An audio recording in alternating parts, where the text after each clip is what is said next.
Hotel ஸ்டைலில் புடலங்காய் மோர் குழம்பு எப்படி செய்யுதுன்னு பார்க்கலாமா? ஒரு புடலங்காவை கொஞ்சமாக தண்ணி விட்டு ஒரு சிட்டிகை உப்பு போட்டு வேக வச்சு எடுத்திருக்கேன். இப்போ ஒரு ஜாரில் ஏற்கனவே ஊற வச்சிருந்த பச்சரிசி, துவரம்பருப்பு, ஒரு துண்டு இஞ்சி, ஒரு பத தேங்காய், ஒரு பச்சை மிளகா, ஒரு ஸ்பூன் சீரகம் இதெல்லாம் சேர்த்து அரைச்சி எடுத்துக்கலாம்.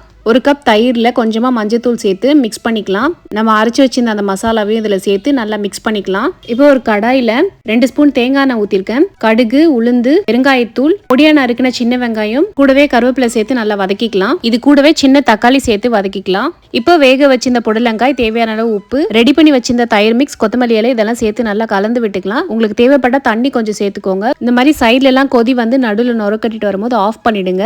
கம கமன்னு இஞ்சி, பச்சை மிளகாலாம் சேர்த்த சூப்பரான மோர் குழம்பு ரெடி ஆயிடுச்சு. இந்த மோர் குழம்புல வெண்டைக்காய், வெள்ளரிக்காய்லாம் கூட சேர்த்துப்பாங்க.